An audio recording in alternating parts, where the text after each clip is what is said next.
Okay, right out the bat, before we get started with this video, this is not the angle that I wanted. Unfortunately, the tripod kind of bit the dust before we could hit the record button, so bear with me. It's a little awkward right now. We'll figure it out. That being the case, I do realize that we are in the month of May. May 13th to be exact. And I am just now getting to the point where I'm going to do my top 10 horror films for last year, 2021. Now, before we get started, I will say a few things. I didn't get to see quite a bit of stuff last year. There's a bunch of stuff that I seen pop up on the list that I have no clue what it is and didn't know where you could watch it.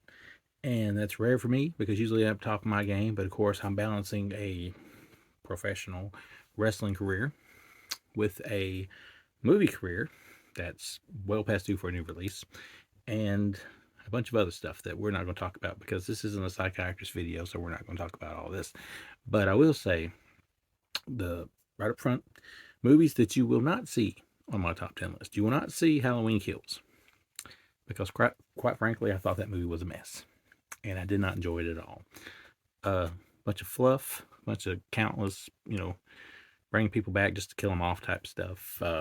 Wasn't necessarily my cup of tea. The only thing about it I liked was the kills, which is cool because it's called Halloween Kills, right? So I guess they get that part right, nothing else. You won't see Candyman on here because, to be honest, I thought Candyman was a little bit too smart for its own good, or at least it tried to be. And you won't see A Quiet Place 2 because I thought it was boring. And you won't see the remake of Slum Party Massacre, although it almost made the list, just not quite. It got beat out by this movie that a lot of people probably won't agree with me on. But number 10 is the Shudder original Slacks, which desperately needs a Blu-ray release, by the way. A movie about a killer pair of pants after, actually a whole line of killer pants after some, enslaved poor girl kind of falls into the thing that makes the material, kind of causes the pants to be haunted. And it's interesting. It's funny. It's a little out there, it's a little outrageous.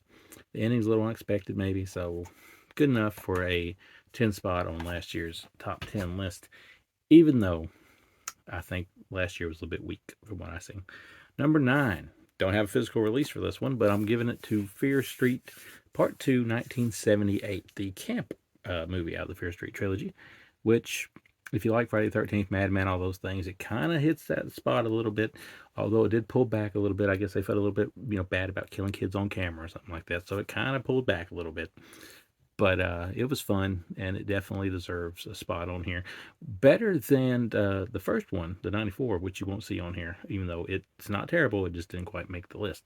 At number 8, it's a movie I was a little bit rough on, I think, the first time I reviewed it, but after a rewatch, the remake of Wrong Turn, a movie that has apparently got creased in it somehow on my shelf. A movie that probably wouldn't have got such a bad rep for most people if it wasn't called Wrong Turn. I mean, there's not hillbillies, it's a cult this time around. But on a rewatch, it's kind of solid, oddly enough. I think when you get past the shock that it's not what you've already seen with Wrong Turn movies, that you'll find that you like that one more than you thought you did. Number 7, it's Malignant. This is it's an ape crap crazy, ape crap crazy, trying to keep it PG, movie out here with a lot of gore, a lot of weird twists and turns, and you're never quite sure where it's going to end up. I think it probably made the list mostly just for the outrageousness of it and the violence of it.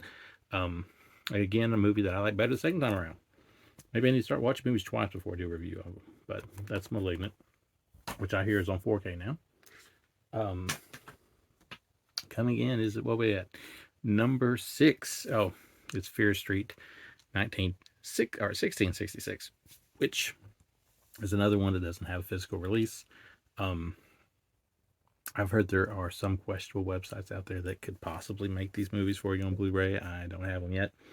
Might eventually do that, but as of right now, I do not have them. But it was one to kind of mix the old stuff. It did like the witch thing, and it jumped back forward to modern day stuff, and it kind of just combined everything into a good enough pattern that I thought it was solid enough to be ranked, obviously number 6 on the list.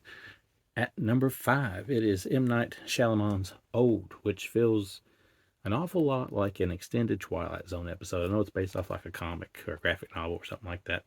It's not a traditional horror film, I guess you could say. It's got a very much a thriller aspect to it.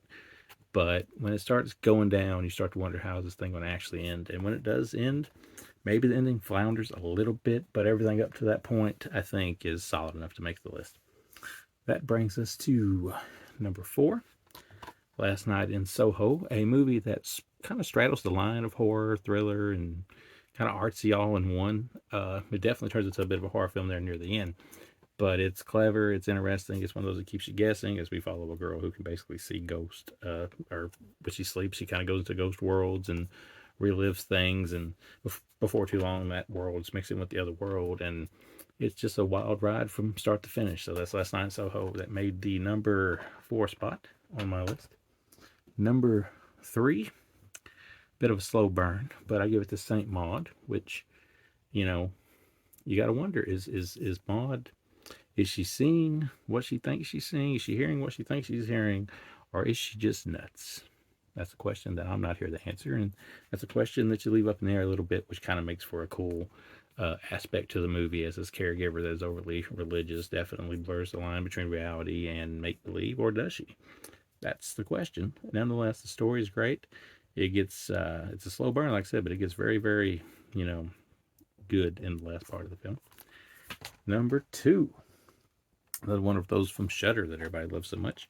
It is Psycho Gourmand. This is, of course, heavily doused in Astron 6 goodness, which I always loved them since the days of Father's Day and all of that.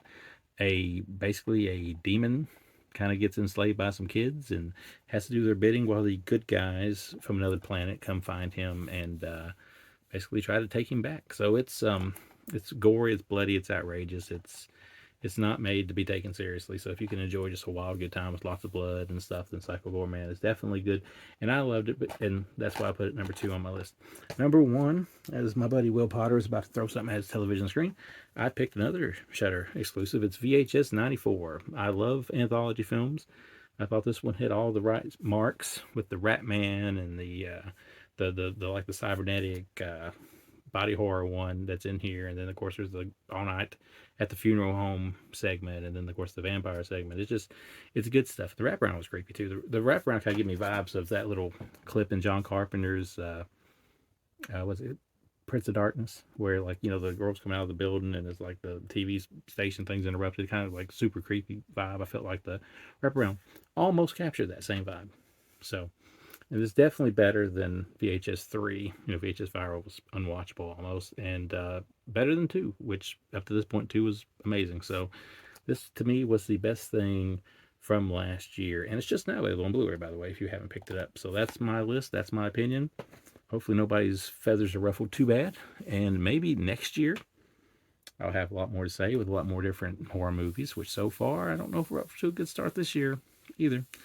And, maybe I'll get it done before the middle of next year when it's time for the list. So what do you think? What's your favorite movies of last year? Which ones did you not like? Just put them down below, comment. Hey, and since we never say it here, like and subscribe too. So